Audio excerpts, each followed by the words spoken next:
Oke, kita lanjutkan materi kita, poin 15 ya. Nah, poin 14, kemarin kita belajar pentingnya seorang pemimpin rohani itu menjaga integritas moral, ya, dan mengejar kebajikan. Sebab apa?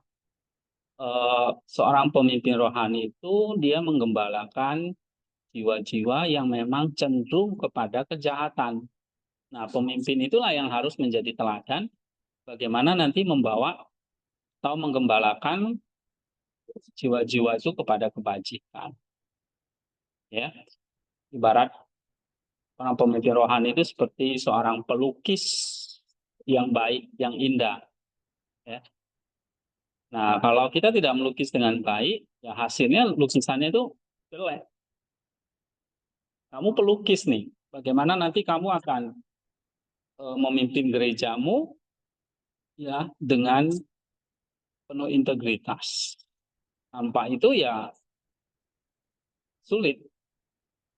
Nah, di sini pentingnya integritas moral. Nah, kayak contoh kasus ya apa yang kemarin aplikasikan. Di sini kan saya suruh kalian juga aplikasikan kan. Hmm? Tentang praksis yang telah kalian kerjakan selama 1 minggu. Misalnya kan tentang integritas moral. Contoh di asrama misalnya. Modem dipindahkan, dipakai di asrama. Nah itu kan menyalahgunakan. Itu nggak boleh. Ya. Apa aplikasi ini ditulis nggak nih? Tulis ya. Oke, sekarang poin 15. Coba baca Hermawan. Janganlah ia menyangka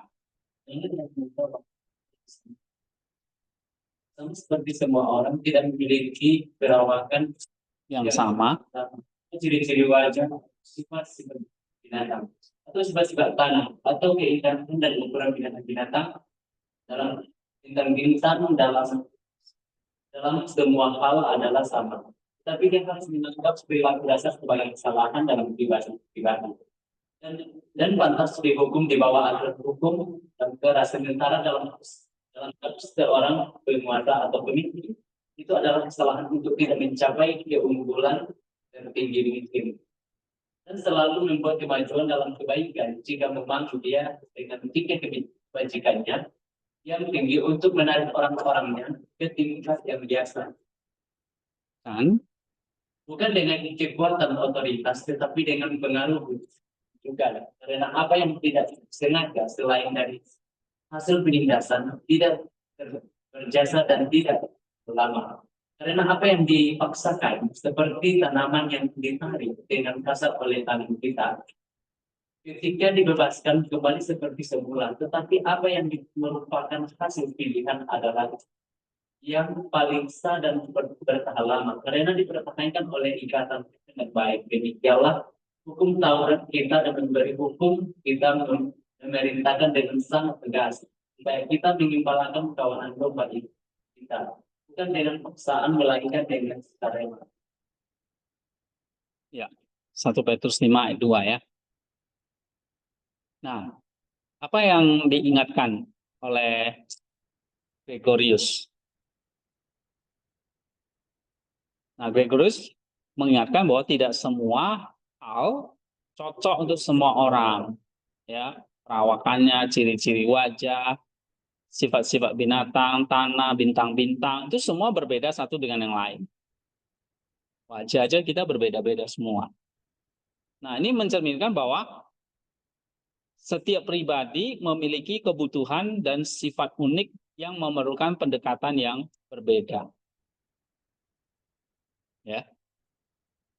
Gregorius menekankan bahwa perilaku dasar yang salah harus dihukum sesuai aturan hukum yang keras. Kalau yang dasar aja salah, harus dihukum dengan yang keras. Misalnya tadi, kalian di sini sebenarnya melanggar aturan yang sangat dasar. Nah, dihukum keras seperti yang dialami teman-teman kalian. Ya. Tapi bagi seorang penguasa atau pemimpin adalah satu kesalahan jika mereka tidak mencapai keunggulan setinggi mungkin dan selalu membuat kemajuan dalam kebaikan. Pemimpin yang sejati adalah yang dengan kebajikan yang mereka yang tinggi menarik orang-orang ke tingkat yang biasa melalui pengaruh bujukan, bukan dengan kekuatan otoritas. Ini bujukan. Seperti di kelas ini, saya membujuk kalian nih untuk punya atau menjadi seorang pemimpin rohani. Bukan dengan paksaan gitu. Tapi kalau kesalahan dasar yang salah, perilaku dasar yang salah, ya memang harus dihukum dengan aturan hukum yang keras. Misalnya datang terlambat, itu kan dasar ya. Nah, itu harus dihukum yang keras karena dasar. Kata Gregorius. Oke, coba baca. Yusuf. Gregorius juga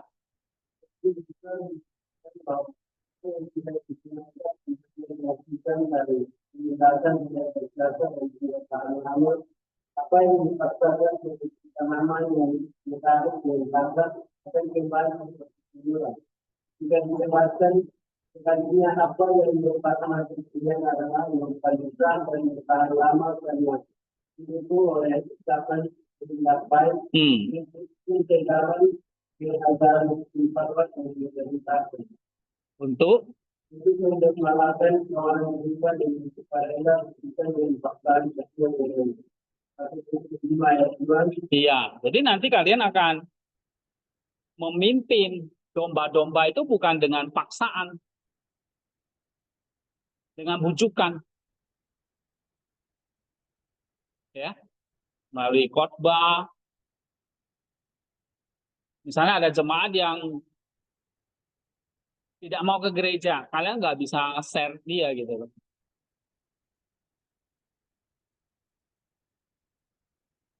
Ya. Nah, ini dengan pengaruh bujukan ini penting. Ya, menggembalakan kawanan domba dengan sukarela, bukan dengan paksaan. Oke? Coba baca Semi.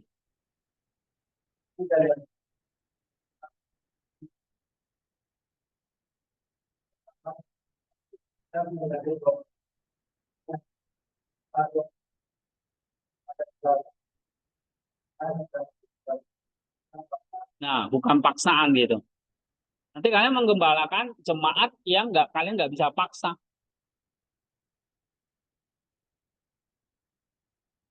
Nah, itu harus tahu. Jadi kalau nggak bisa paksa gimana? Misalnya dia nggak datang ke gereja, terus kalian hukum. Hah? Bisa kalian keluarin? Ya nggak bisa kan? Beda kalau kalian di sekolah ini. Nah, jadi berbeda-beda ya. Maka tadi di awal dia bilang, tidak semua hal cocok untuk semua orang. Nah, kalau untuk jemaat kita nggak bisa paksa dong. Ya, tapi harus dibujuk. Nah, ini yang sulit. Tapi kalau kalian, ya saya bisa pakai otoritas gitu. Oh, kamu nggak ngerjakan PR, jadi saya dosen punya otoritas kasih kamu nilai jelek. Tapi kalau jemaat bagaimana? Nah, mereka nggak butuh nilai dari kita kan? Oh, kamu nggak datang dalam 1 bulan 3 kali, nilaimu F. Kamu ngomong gitu sama jemaat, ya jemaatnya tambah ngambek, nggak mau datang lagi selamanya, ya kan? Nah itu, jadi kepemimpinan kita harus apa ya, menghargai keberagaman ya, terus kebajikan, teladan kebajikan dan bujukan, bukan paksaan. Terus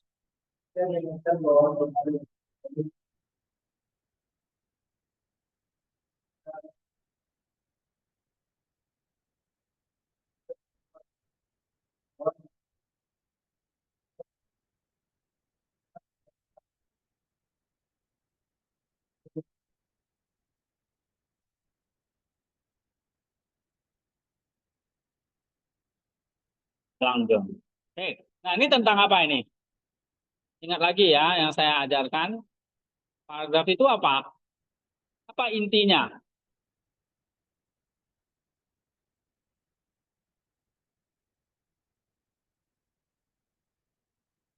Nih, apa kalimat topiknya?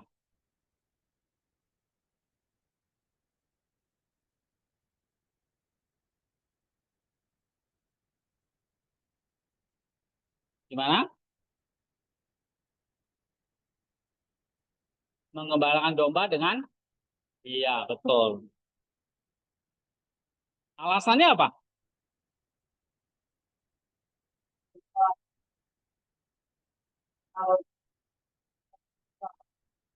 Iya, setiap orang, kamu kutip. Kutip yang mana ini?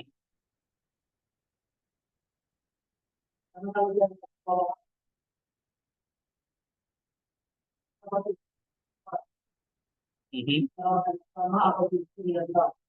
Kan topiknya mengembalakan tidak bisa dengan paksaan, tapi dengan bujukan. Nah, terus kamu kasih kutipannya dong.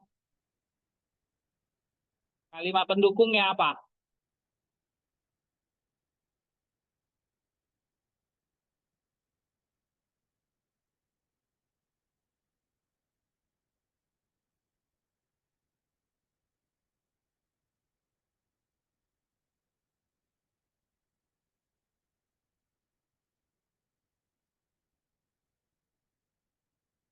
Hah?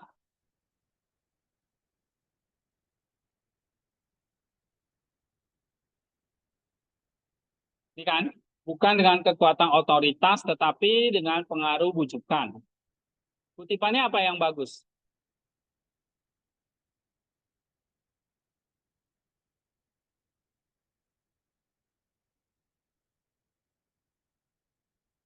Misalnya nih, kenapa kok dengan bujukan? Karena ini, apa yang tidak disengaja selain dari hasil penindasan, tidak berjasa, tidak tahan lah, lama. Jadi kalau paksaan itu nggak bertahan lama. Contoh misalnya, saya suruh kalian nggak dipaksa nih, dia jalan, paling 1 minggu. Habis itu udah nggak lagi. Tapi kalau dengan kesadaran, kamu bisa mempengaruhi jalan sendiri kan. Saya suruh kalian baca ini. Kan suruh kan, itu nggak bisa paksa. Kalian kesadaran baca sendiri. Tapi dipilihkan gitu. Sama mahasiswa. Tapi kalau sama mahasiswa, nggak bisa kan. Tapi kalau kalian aku mahasiswa,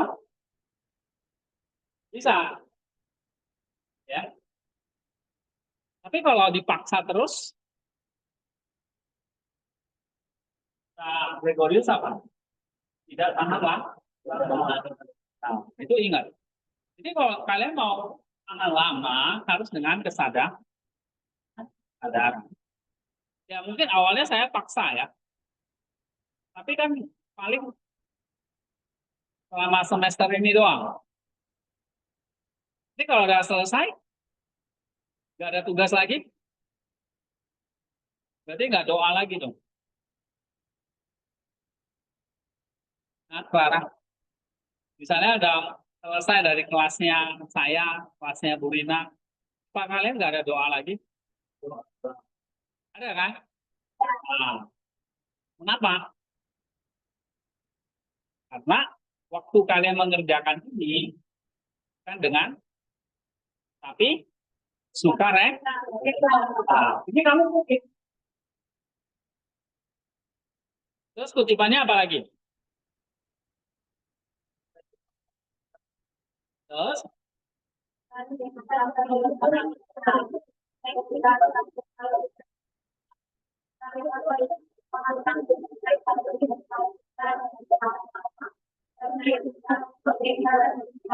nah, waktu kalian baca ini, karena kehendak baik. Oh, ini penting buat saya. Mengenal Tuhan itu penting buat saya. Dekat sama Tuhan itu penting buat saya. Jadi, Hebreus bilang, inilah yang sangat lama karena dikerjakan dengan ikatan kehendak baik. Jadi kalau kalian berhasil ya, bujuk jemaat itu atau saya nih, berhasil membujuk kalian untuk serius nih. Kita, nah tadi mau serius nih dengan hal nih, disiplin rohani. Bahkan yang dari bulan April ya, Paula, Clara ya, bajunya kembar terus nih. Nah, serius nih, ya. Cek. Kalau dengan paksaan, pasti nanti masa depan kamu nggak kerjain lagi.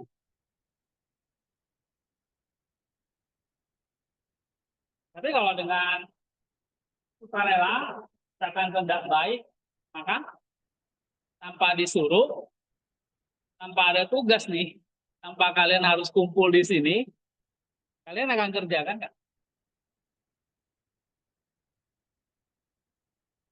Nah, yang saya mau tuh begitu. Ya awalnya mungkin kalian kan nggak tahu ya harus baca apa dan sebagainya. Nah, disuruh, dikasih tahu.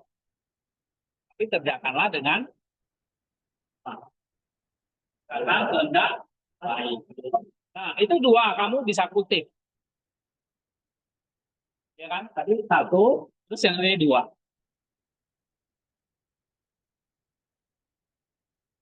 Nah, berarti warna apa itu dikasih? Hijau. Kemarin warna apa? Hah? Yang yang nomor dua ini warna apa? Kuning. Ya. Ya. Oke, sekarang analisisnya. Berarti apa itu analisisnya?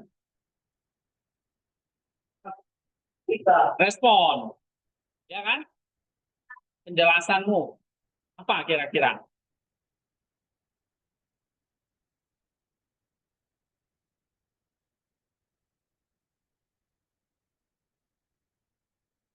Kan tadi menggembalakan itu dengan rela, bujukan, tidak bisa dipaksa. Alasannya apa? Paksa itu nggak bertahan lama. Alasannya tadi dua kutipan itu. Terus kamu kasih komentar apa misalnya?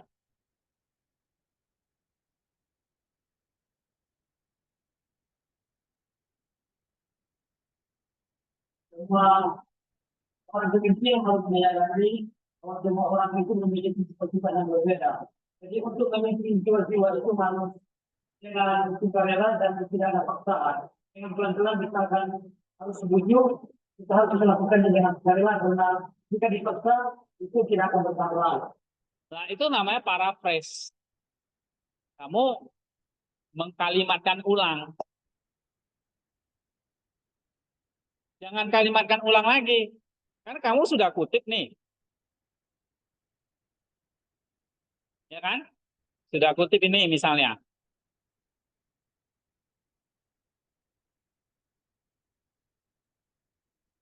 Kan udah kutip langsung. Kalau yang dibaca Ridwan tadi itu mengkalimatkan ulang. Itu namanya paraphrase.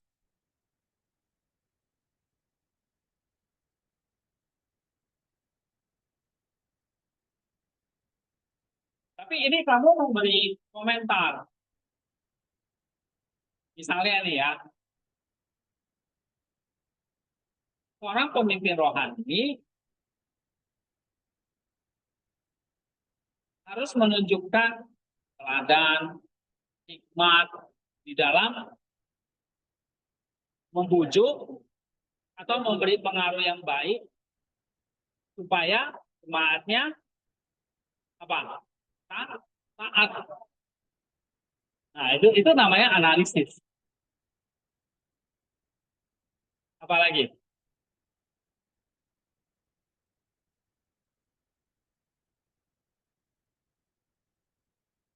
Ya.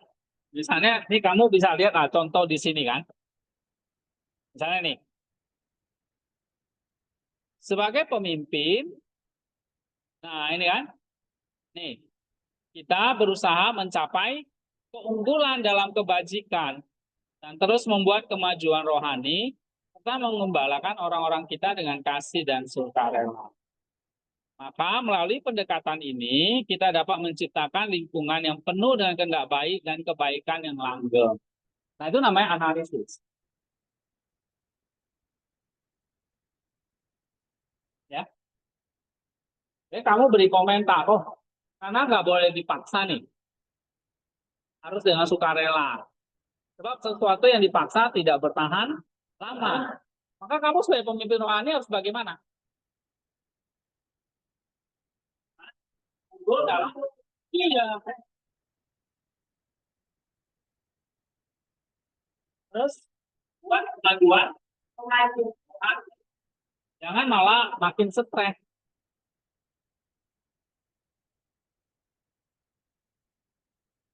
Ya. Nah, kadang-kadang saya misalnya gimana ya memimpin kalian tuh. Satu sisi tidak bisa apa mengontrol sepenuhnya misalnya. Tapi hal yang lain yang bisa saya kerjakan, ya ini tulis, ya, tulis, bagikan kalian supaya kalian baca. Itu apa ya? Buat supaya kalian mengalami apa? Iya. Dan mengembalakannya dengan saksi dan jadi enggak. Kalian lihat saya atau lihat dia?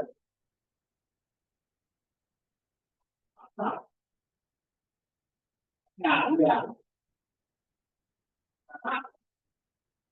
Saya dengan membaca Anda tidak melanggar pelanggaran. Dihukum ke, ya kan? Mahasiswa nggak pernah baca, bisa jadi mahasiswa. Mahasiswa nggak pernah tulis, nggak punya pet. Ya, kayak wartawan, tapi nggak punya pet, sudah bangga aturan datang. Ya, nah, makanya saya jadi mahasiswa, ini apa? Kemudian, mahasiswa, tapi kamu sampai sana. Bukan beda, kalau kita dari itu kita sama. Ada ya? Nah, tanggapan kalau dihukum makanya di sini kalian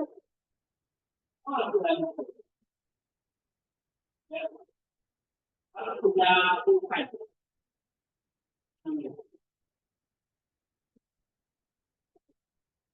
Setelah itu kasih malu yang baik.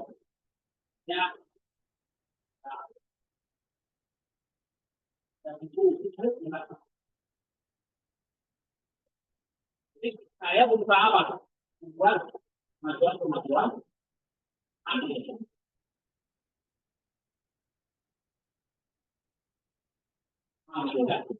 Oke, sekarang kita ke 16.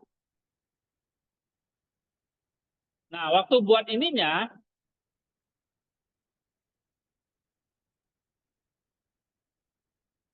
ini dilatih terus ya, supaya semakin ngerti gitu. Ya, nomor 16. Coba baca, Selvin. Tetapi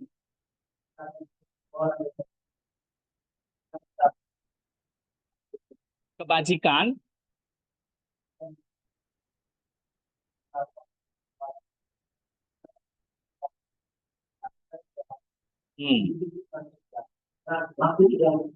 nah, agak gede lah ya. Dan teman-teman menurut saya tanpa merupakan dan pengetahuan dari ilmu pengetahuan. Ekor kita menjadi kan membagikan kita berapa kemudian kita lakukan pekerjaan kita lebih berkali dan kedua kemudian yang kedua dan sifat kuat dan kedua adalah observasi saja yang satu itu dengan teknik kata kita dan juga rusak yang kita bukan harus dilakukan dan jalan juga. Bahkan sejak kepada kecepatan dengan bantuan dia dapat mengatasi gangguan di dalam dilakukan oleh penyakit atau waktu dalam atas dalam itu malam. Dan itu tidak dapat naik di atas batasan yang tinggi. Iya.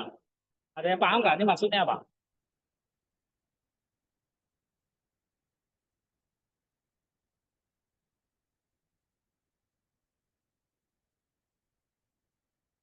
Nah, kamu yang baca kan? Tentang apa ini? Kalau saya tanya ini apa? Apa kalimat topiknya? Ide utamanya apa?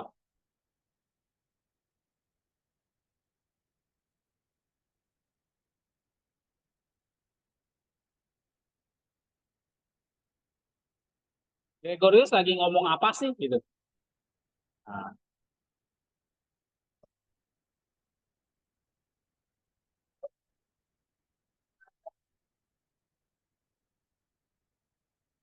hah? Nih, dia ngomong tentang ini.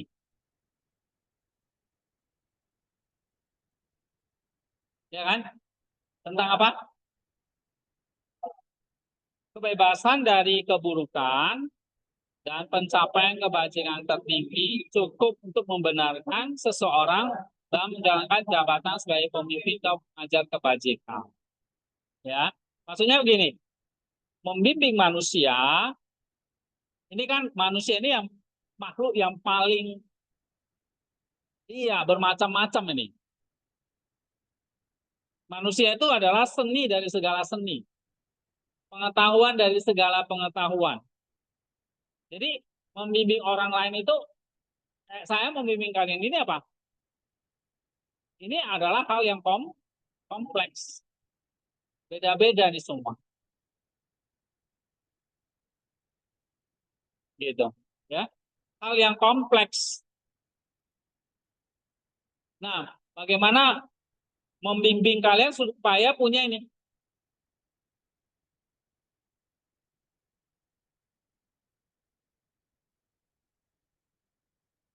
Nah, ini kewajiban dan moralitas ini gak gampang. Karena apa? Manusia itu makhluk yang paling tidak ada.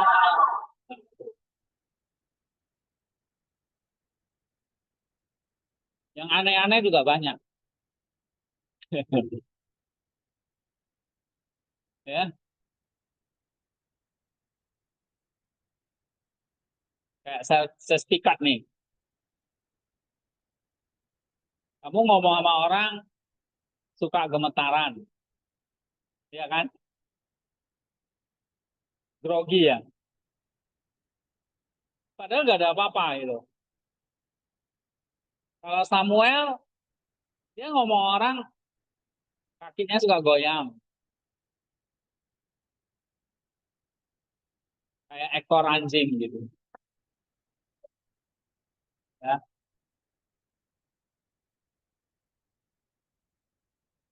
Dari cara komunikasi bisa beda-beda. Oke, coba baca, ulang. Gregorius,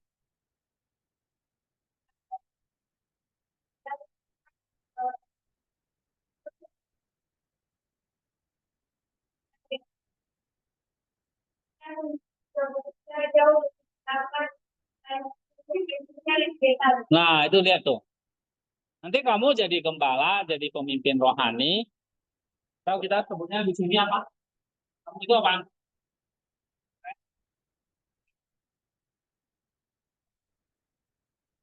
Ya. Kamu nanti ditempatkan di gereja. Kamu tahu siapa? Pemimpin di baru. Saya didapatkan di sini sebagai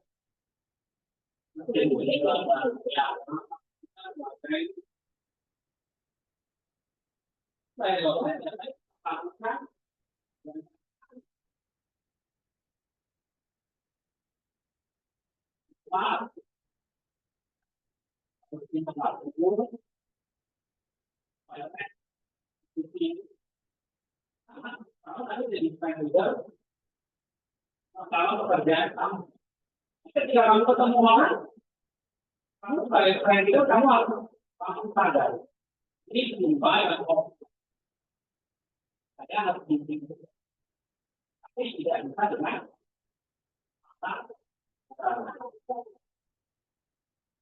nah, dikatakan apa itu? Bisa melelahkan, sama kayak pekerjaan tenaga medis dan dokter. Ya. Oke, sementara Sementara dokter bekerja dengan visual yang tidak rusak. Klinik visual bekerja dengan jumlah yang abadi dan frekuensi yang jauh lebih besar dalam hal moral. nah, kenapa? Lebih melelahkan dan konsekuensinya lebih besar, kenapa? Daripada seorang dokter.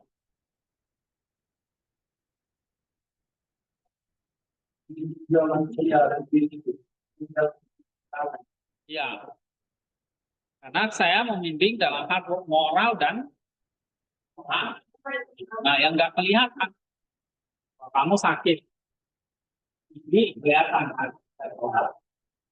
Sakit,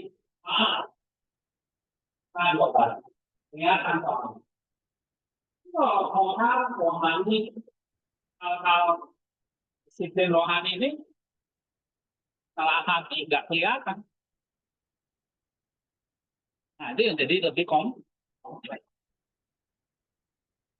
Kalian nanti akan membimbing jiwa-jiwa yang nggak kelihatan nih, rohaninya nggak bisa. Kalau ini kan kelihatan ya, ini rusak, oh ini baterainya, ganti, selesai. Tapi kalau kamu rusak, tahu.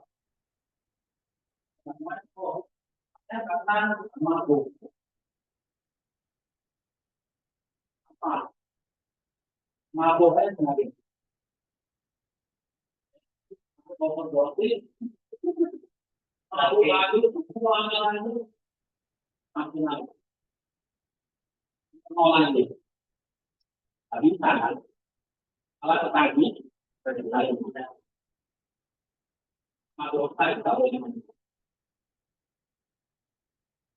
Lalu kecanduan nonton nggak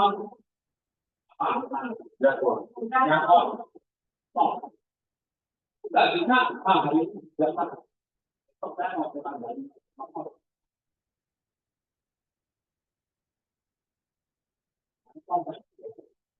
jadi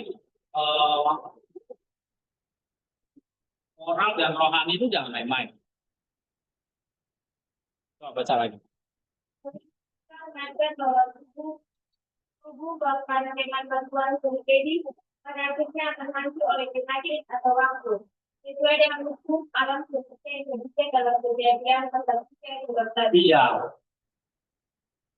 Tubuh walaupun udah dipercantik nih dengan alat medis, alat kecantikan, itu akhirnya akan apa? Hancur oleh waktu atau penyakit. Walaupun dokternya secanggih apapun, obatnya semujarab apapun, toh pada akhirnya manusia itu nggak bisa melawan umurnya lah, atau waktu, atau penyakit. Ya. Nah,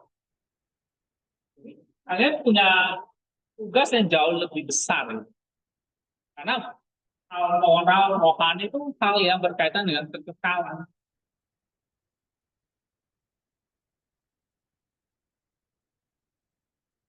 Ini jiwa-jiwa nanti yang akan kalian pimpin.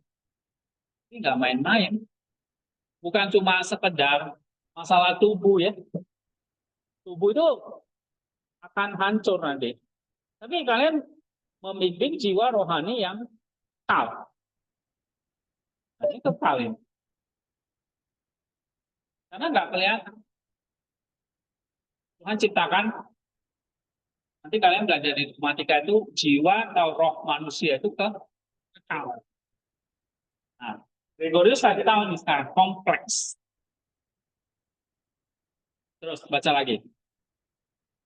Refleksi dari ini hanya kita untuk memahami bahwa diri orang lain dalam kehidupan adalah sesuatu yang sangat kompleks dan menantang, bukan lebih dari bidang kebebasan dan kebutuhan dan kebahagiaan kebahagiaan. Nah, jadi seorang pemimpin rohani butuh apa? Tugas yang sangat kompleks itu butuh apa? Hah? Dibutuhkan apa? Lebih nggak cuma sekedar iya, nggak cuma sekedar nggak buat jahat ya, tapi kamu harus mencapai nah, gitu.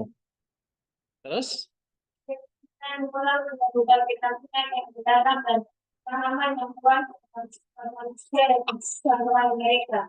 Terkait ini, kami menandakan dan juga memiliki intervensi yang mendalam bagi pribadi dan masyarakat.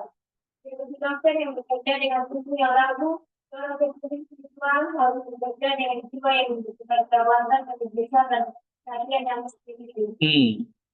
Terus Saya ingatkan bahwa meskipun kemajuan dalam kebajikan sangat penting, pemahaman tentang keinginan menjadi manusia dan pengetahuan tentang jiwa dalam fungsi untuk menjadi pemimpin yang efektif.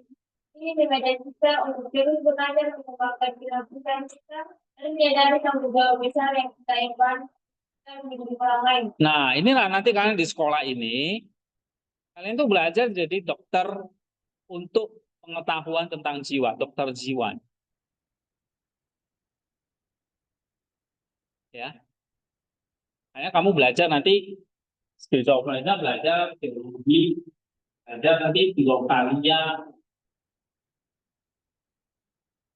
Kamu baca buku doa ini, kitab suci, ini semua apa? Jiwa. Ini. Yang kalian akan bimbing itu apa nanti? Jiwa.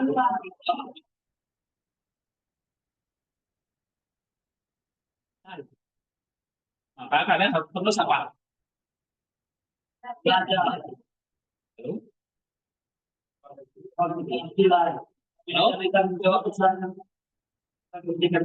Lalu? Nah, itu dia.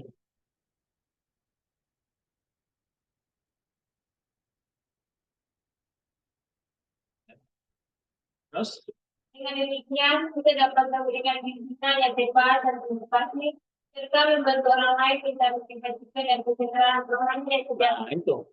Nanti kamu baru bisa membimbing orang lain dengan tepat dan penuh kasih. Membantu orang lain mencapai apa? Kebajikan.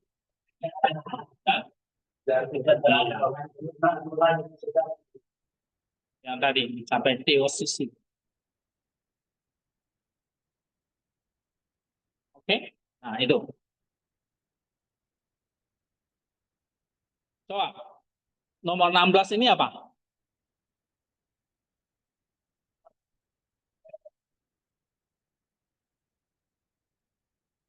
Oh, ini apa?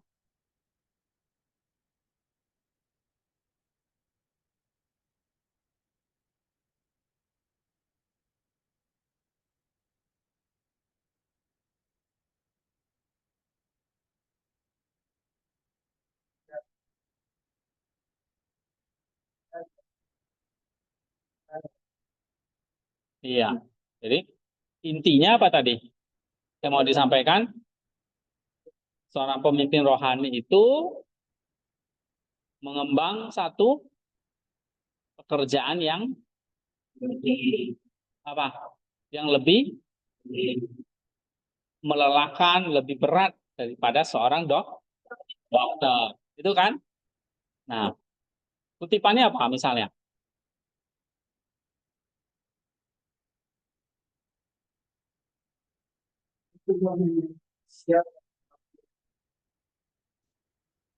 Ya, Iya, jadi kalian mau membimbing manusia harus belajar teologi yang saya kira ini top of the top. Seni dari seni, ilmu pengetahuan dari segala ilmu pengetahuan. Nah, jadi kalian belajar di sini mesti bangga. Kamu belajar seni dari seni, ilmu pengetahuan dari segala ilmu pengetahuan.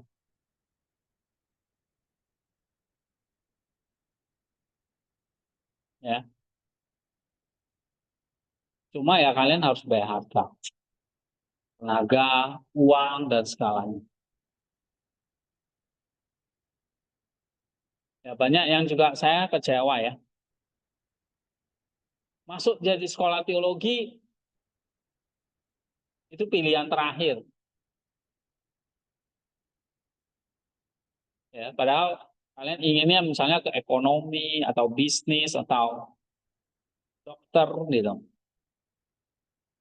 Ya banyak orang tua yang begini. Maksudnya anaknya teologi karena apa?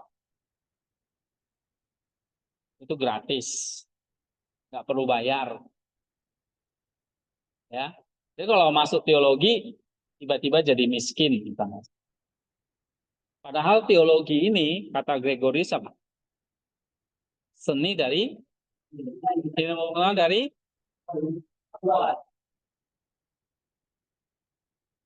Ini yang kita nggak tahu. Kalian pikir teologi itu kalah dengan yang jurusan lain. Salah. Ini yang paling kompleks, paling sulit. Dan paling tinggi. Udah seni dari segala seni. Ilmu pengetahuan dari segala ilmu pengetahuan. Ya, Margareta, apa? Teologi ini apa? Iya, seni, ilmu pengetahuan dari segala ilmu. Benar nggak, Margareta? Kenapa? Teologi itu seni dari segala seni, ilmu pengetahuan dari segala ilmu pengetahuan.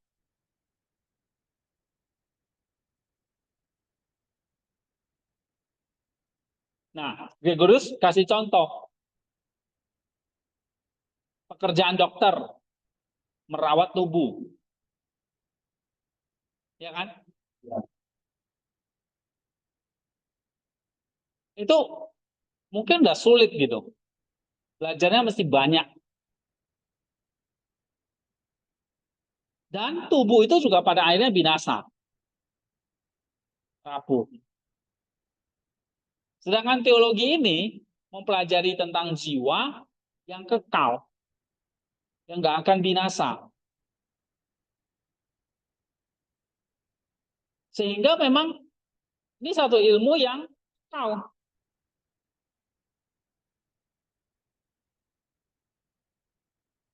yang nggak akan hilang gitu. Jiwa itu kekal. Kamu belajar tentang jiwa yang kekal. Jadi ilmunya nggak akan hilang.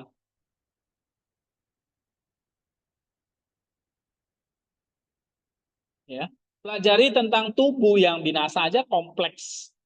Tubuh kita ini kompleks, apalagi jiwa. Nah, jiwa itu kekal, maka ilmu kita itu top of the top gitu loh.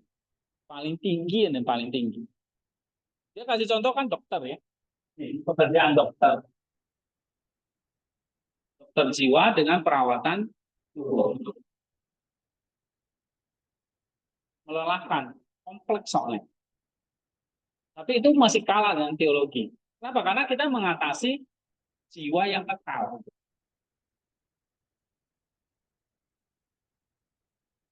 Jadi kalian masuk belajar teologi di tempat ini, itu seni dari segala seni, ilmu pengetahuan dari segala ilmu. Kamu ambil yang biologi, yang ekonomi, masih kalah sama kamu. Itu nggak kekal soalnya. Bisa berubah-berubah.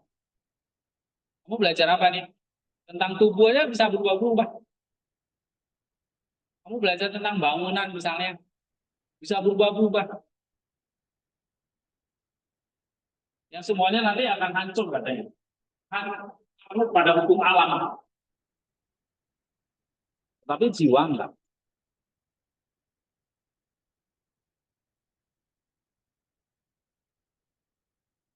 Jadi kenapa saya kok pilih teologi? Dulu saya jurusannya bukan teologi, saya dulu jurusannya sastra Inggris. Bapak dulu S1-nya bukan teologi seperti kalian, itu sastra Inggris. Belajar tentang literatur, sastra zaman kuno dulu, zaman Inggris. Belajar puisi, belajar drama, belajar novel, cerpen, namanya sastra kan. Nah, ini kenapa kok saya beralih ke teologi? Nah, saya lihat ada Kristusnya, ada jiwa-jiwa manusianya yang kekal. Nah, di sini ilmu pengetahuan yang sejatinya itu di sini.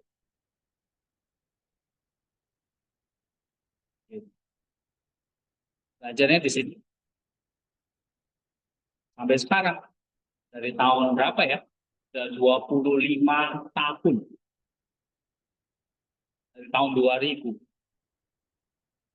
Mulai baca Alkitab, mulai baca buku-buku, sampai sekarang. Apa yang dikatakan Gregorius itu betul, sangat-sangat kompleks.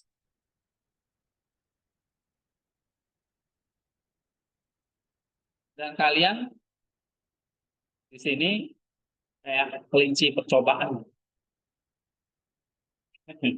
Ya, enggak. Jadi apa yang saya pelajari, saya mesti coba praktekkan nih. Kalau teologi itu ilmu dari segala ilmu, ya saya bangga. Saya ingin kalian juga belajar teologi seperti saya, lalu nanti kalian bisa membimbing jiwa-jiwa itu. Karena yang kalian ajarkan sesuatu yang kekal. Ilmu yang kekal, tentang Kristus itu kekal. Ini 100 tahun lagi ya. Kalau ilmu kedokteran, kita tentang manusia ya dari dulu.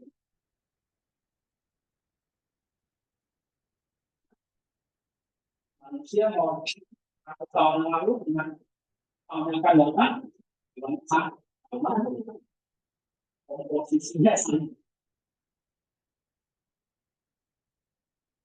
Penyakitnya juga rusak. Nah, nanti kalian pelajari tentang dosa, tentang jiwa, ya. Apa itu? Dipelajari. Apa itu roh, jiwa, di filokalia. Terus gitu. Ya, ini nanti kalian bisa kutip nih, misalnya kutip nih. Nah, terus kasih komentar, analisis, gitu ya. Nah, analisisnya saya udah jelaskan kan. Jadi kalian ini menolong. Nomor 17, coba. Baca pikat.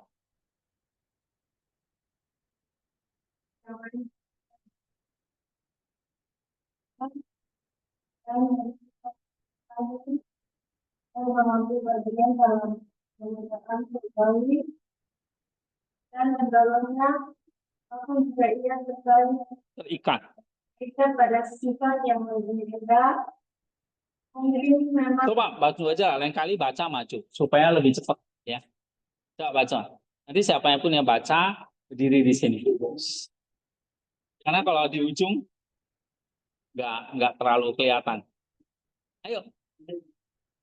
Di sini bacanya. Nah, nggak apa-apa. Mungkin.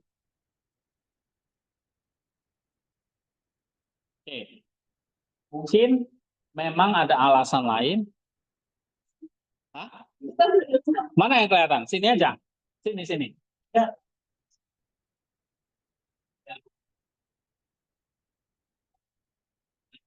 Jadi latihan baca dulu.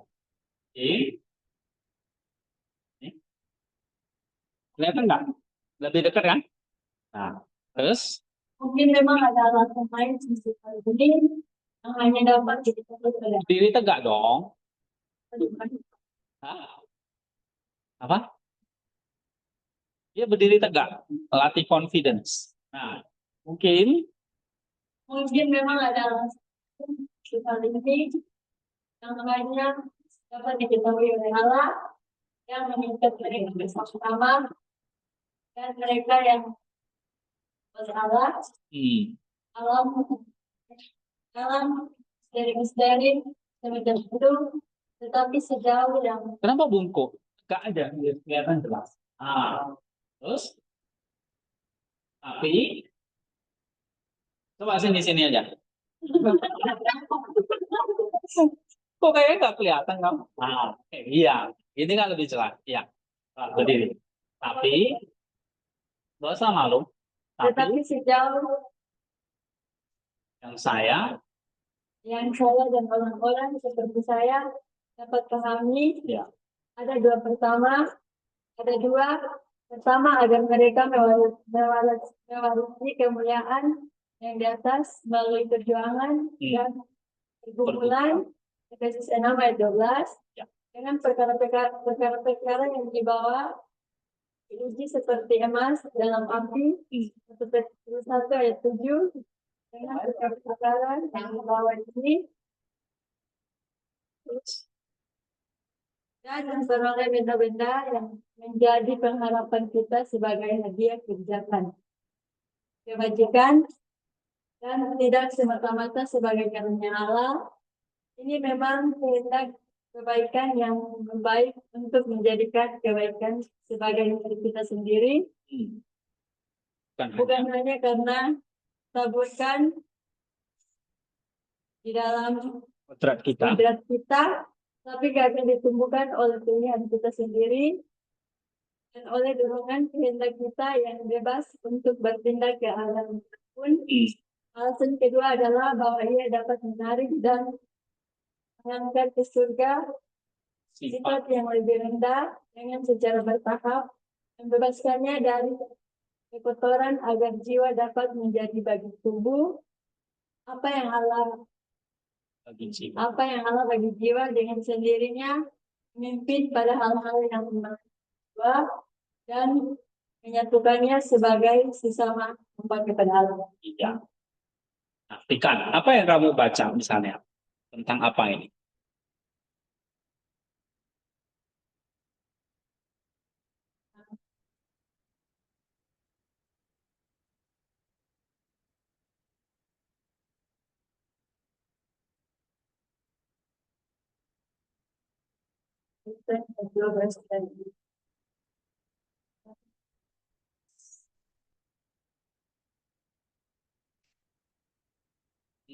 Ada yang bisa bantu? Coba.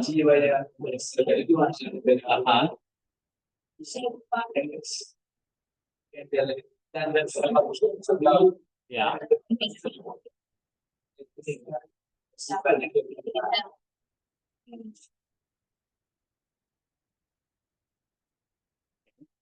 Ini yang pertama ya.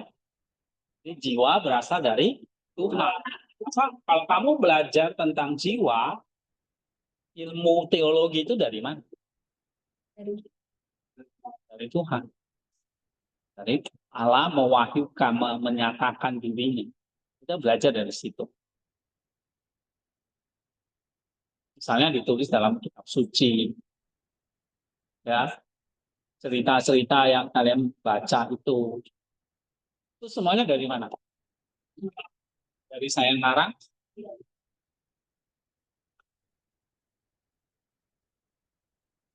Karena kalau bukan dari Tuhan, ngarang-ngarang nggak tepat. Kan jiwa itu dari Tuhan, kalau kita ngajarnya bukan dari Tuhan, gimana? Nggak tepat. Ya kan? Oke, nih, kamu baca lagi. Ya, Saint Gregorius. dari Terus dalam bagian ini membahas tentang jiwa yang berasal dari Tuhan dan bersifat ilahi yang mengambil bagian dalam kemuliaan surgawi meskipun terkait pada sifat yang lebih rendah. Gregorius mengakui bahwa mungkin ada alasan-alasan lain yang hanya diketahui oleh Allah, namun ia menyebutkan dua alasan utama yang dapat Kami pertama, agar jiwa dapat mewarisi kemuliaan surgawi melalui perjuangan dan pergumulan dengan perkara-perkara duniawi, uji seperti emas dalam api, dan memperoleh benda-benda yang menjadi pengharapan kita sebagai hadiah kebajikan, bukan semata-mata sebagai karunia Allah. Ini menunjukkan bahwa kebaikan tidak hanya ditaburkan dalam kodrat kita oleh Tuhan, tapi juga harus tumbuhkan oleh pilihan kita sendiri dan oleh dorongan kehendak bebas kita untuk bertindak ke arah. Nah, itu tadi saya katakan jiwa itu kekal karena jiwa itu berasal dari mana? Dari Allah. Nah, dan dia bersifat ilah. Bersifat ilahi artinya apa? Jiwa kita itu bersifat kekal. Ya. Lalu cuma dia terikat mengambil bagian dalam kemuliaan surgawi, terikat pada sifat yang lebih rendah, misalnya tubuh. Jiwa itu ada dalam tubuh kita. Ya.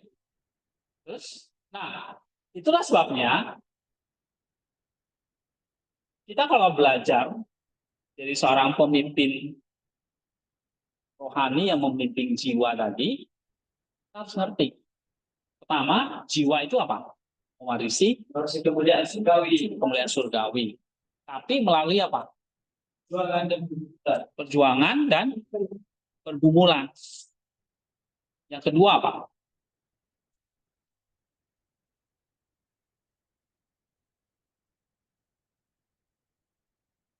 Perjuangan dan pergumulan. Nah, itu yang harus dilatih. Ya. Misalnya pergumulan apa atau perjuangan apa? Nih, seperti emas diuji dengan api. Pergumulan, perjuangan dengan perkara-perkara duniawi. Ya. Nah, yang kedua, nih. Baca. Alasan kedua yang disebutkan Gregorius adalah agar jiwa dapat menarik dan mengangkat sifat yang lebih rendah, juga dengan secara bertahap membebaskannya dari kotoran dan kotoran. Gregorius menggambarkan bahwa jiwa harus menjadi bagi tubuh apa yang Allah bagi jiwa, yaitu memimpin pada hal-hal yang melayani jiwa dan menyatukannya sebagai sesama hamba kepada Allah. Nah, yang kedua apa?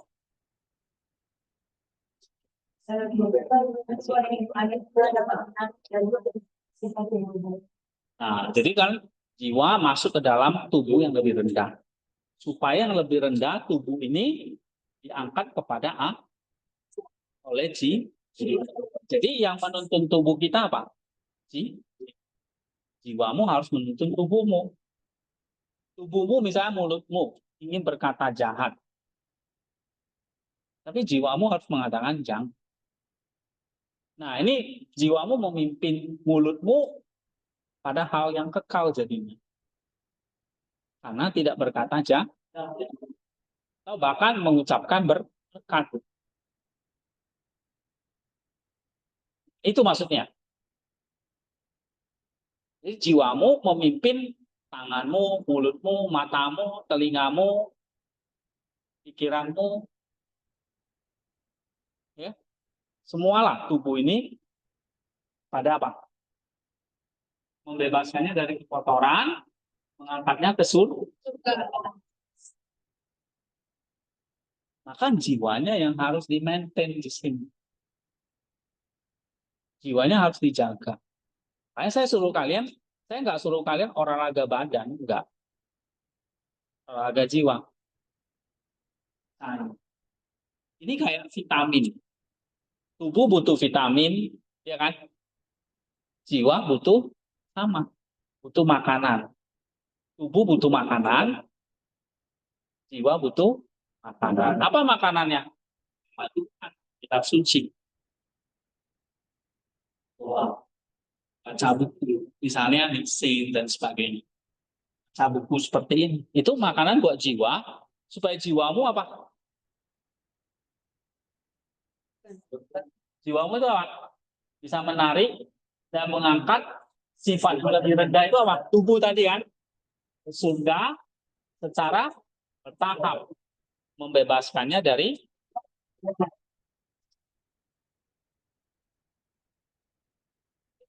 jadi sebelum kamu membimbing orang lain, jiwamu ini kita ini yang harus memimpin tubuh kita nih. Membebaskannya dari kekotoran. Makanya kenapa kok sekolah ini misalnya larang kalian, ya ini tahap pemula ya, larang kalian misalnya pakai internet tengah malam. Ya karena benefitnya nggak ada. Atau handphone dikumpulin. Karena apa? Kita gampang nanti melihat hal-hal yang nggak benar. Kan Gregoris bilang, manusia itu lebih mudah berbuat baik atau jahat. Berbuat jahat. Iya. Tapi apakah kalian selamanya dilarang pakai internet? Tidak. Nggak bisa dipaksa, harus dengan sukarela. Kedepannya kalian pakai internet dengan baik. Ya.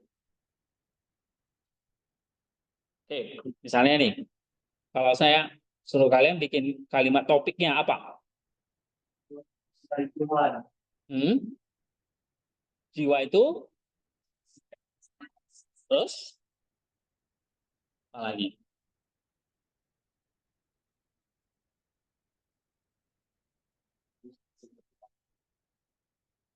Jiwa itu berasal dari kita melayani jiwa yang ilahi yang berasal dari Tuhan. Nah, kutipan, kamu cari kutipannya di sini. Ya, tadi dua alasan itu. Nah, ini. Pertama, ini ya kan? Yang kedua, kamu kutip. Nih. Nah, itu. Setelah itu kamu komentari. Apa komentarnya?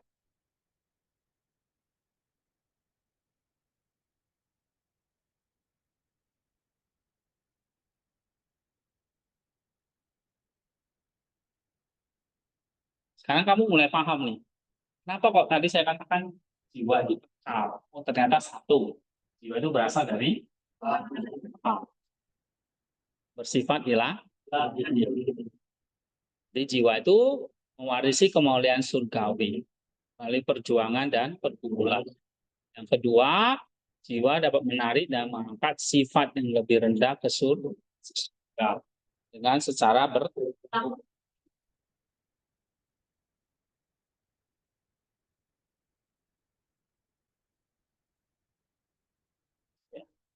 Jadi analisisnya apa?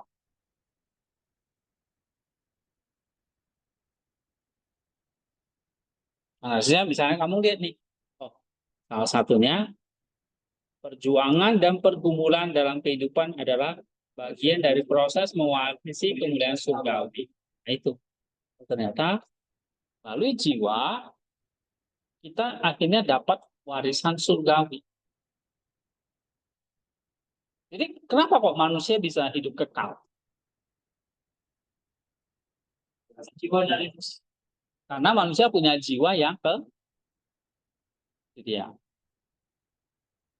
Nah, terus tambahan, misalnya analisis nih, kita harus setiap melihat setiap cobaan sebagai kesempatan untuk apa?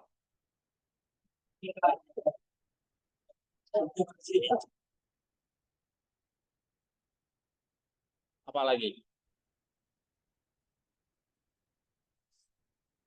Iya, itu kan dari saya. Kamu coba bikin analisis sendiri. Ini contoh ya. Apalagi? Coba ada yang dari kalian.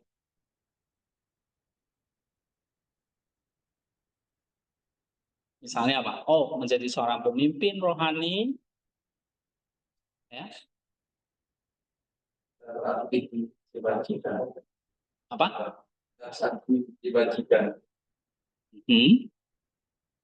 Kan ada di situ. Kita dalam kebaikan. Sehingga kebaikan dapat ditumbuhkan oleh. Ini kan kamu lihat ya. Kita mau membimbing jiwa. Jiwa itu bersifat ilahi dan berfungsi mengangkat tubuh ke surga. Berarti kamu sebagai pemimpin rohani ini punya tugas apa? Kita punya tugas bagaimana membimbing jiwa itu supaya jiwa itu bisa memimpin tubuh ke surga. Nah, itu misalnya satu analisisnya. Yang kedua apa?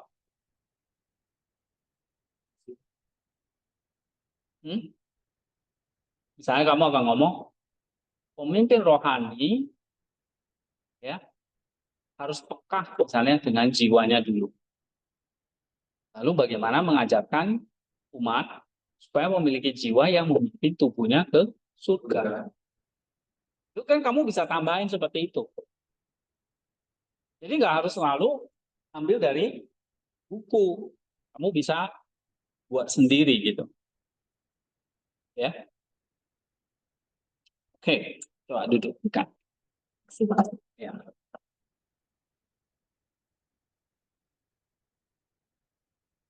Delapan belas.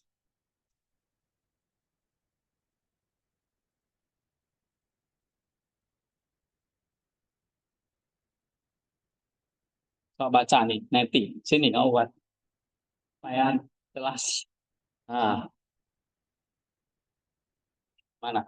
Nah, di sini, di sini. Ya. Ya. Ya dekat. Tempat dan waktu yang Jangan sampai. Ya. Tempat. tempat dan waktu yang mungkin sejenisnya adalah titik dari pemeriksaan seorang dokter. Dia akan menyiapkan obat-obatan dan makanan dan menjaga dari hal-hal yang membahayakan agar keinginan orang sakit tidak menjadi halang tentunya.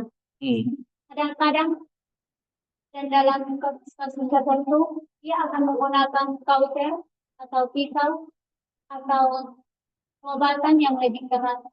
Tapi tidak satupun dari semua ini yang melelahkan dan sulit seperti yang terlihat. Begitu sulit seperti dia masih dan menyembuhkan kebiasaan. Satu.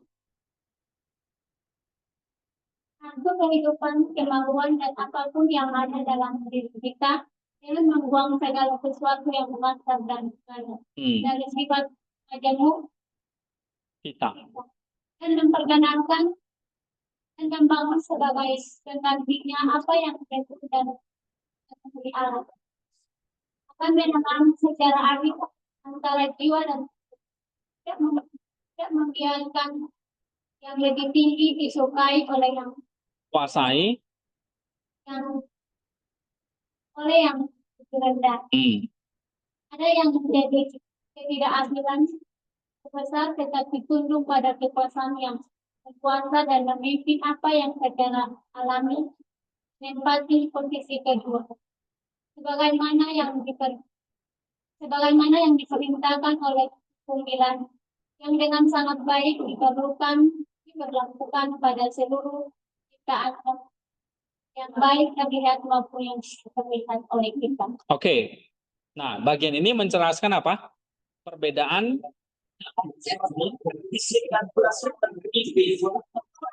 apa perbedaannya? Coba kamu kutip. Itu kan intinya kan? Nah, kutipannya misalnya apa? Belajar mengutip. Ayo. Dari sensor dokter ya.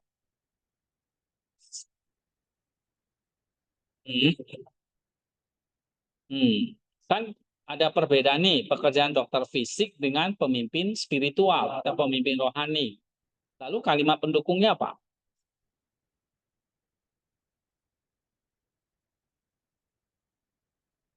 Nah, kalau dokter spiritual, dokter fisik itu apa? Nih. Tempat, waktu, usia, musim, sejenisnya adalah subjek dari pemeriksaan seorang dokter fisik.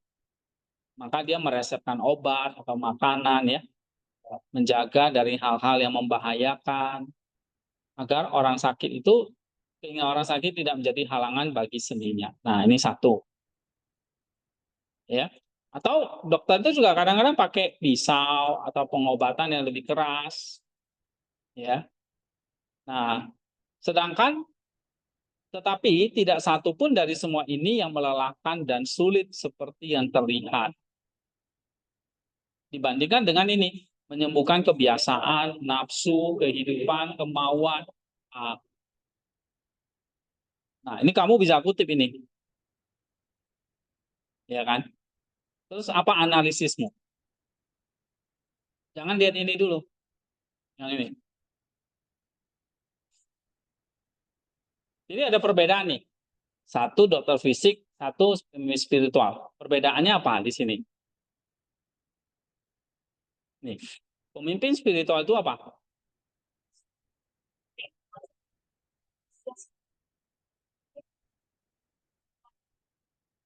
Iya, nah ini dia. Pemimpin spiritual itu kalau dokter hanya membuang tumor yang ganas selesai. Tapi pemimpin spiritual itu harus apa? Membuang sesuatu yang kasar dan ganas dari sifat manusia. Terus apa lagi?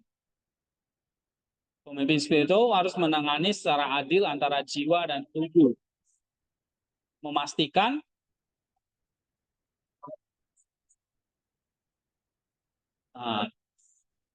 terus menurutnya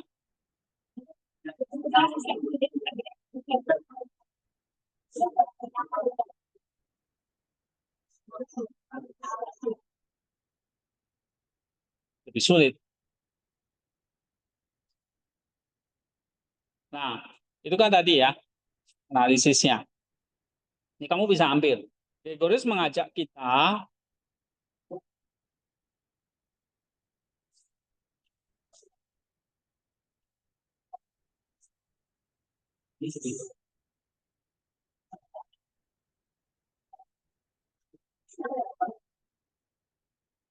nah, disinilah nanti kalian akan belajar tentang bagaimana nih kita punya tugas membuang segala yang kasar dan ganas dari sifat manusia itu dengan apa? Kebijaksanaan, kesabaran, pengertian yang dalam tentang sifat manusia serta kebutuhan rohani mereka. Coba baca Gregorius.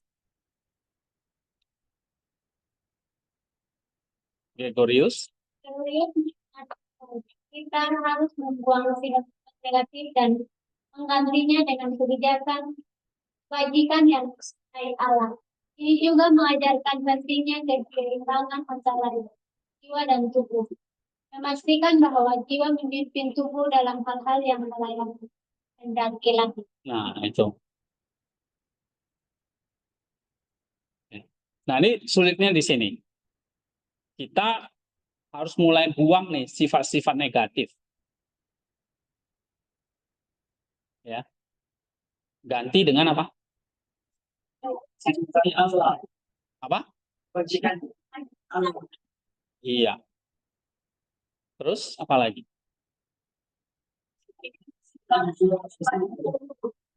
Jiwa dan tubuh harus seimbang. Nah, terus satu lagi yang paling penting,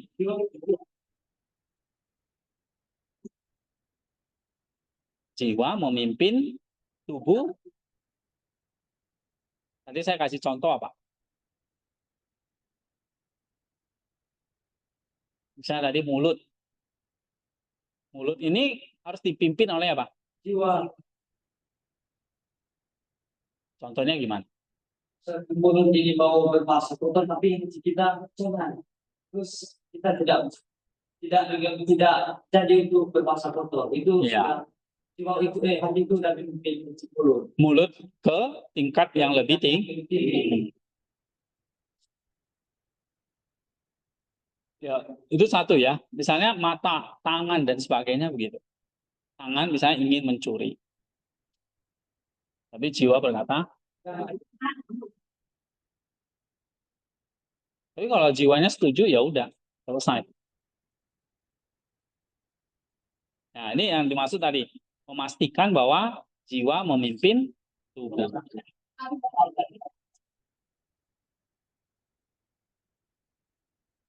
Oke, itu. Nah, kita sampai di sini. Berarti berapa poin hari ini kita belajar? 4 ya. Nah, catatan kalian nanti tuliskan lagi untuk bikin 4 paragraf. Jadi 1 poin, 1.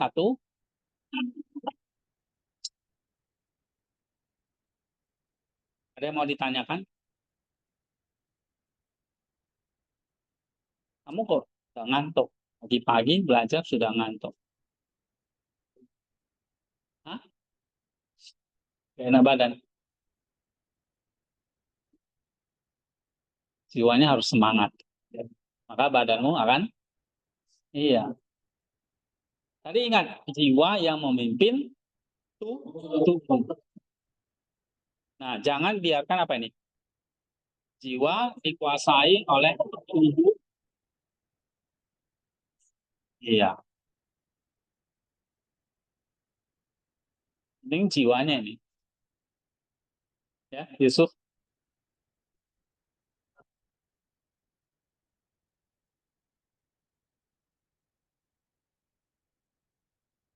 Coba baca sama-sama nih. Tidak.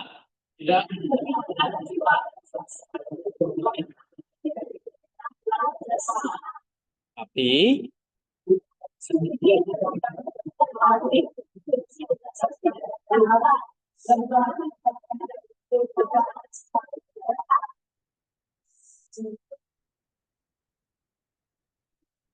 oke, kita selesai ya.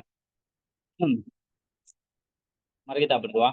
Bapa di surga, terima kasih untuk hari ini. Kami menyelesaikan pelajaran hari ini. Kiranya kami bisa memimpin jiwa kami, melatihnya, dan memberikan hal-hal yang baik kepada jiwa kami. Sehingga jiwa ini bisa menuntun kami, membimbing tubuh kami kepada Kristus dalam kehidupan kami sehari-hari. Tolong setiap segala keterbatasan ataupun kelemahan-kelemahan kami itu boleh menjadi kekuatan ketika kami menyerahkan jiwa dan tubuh kami kepada Tuhan.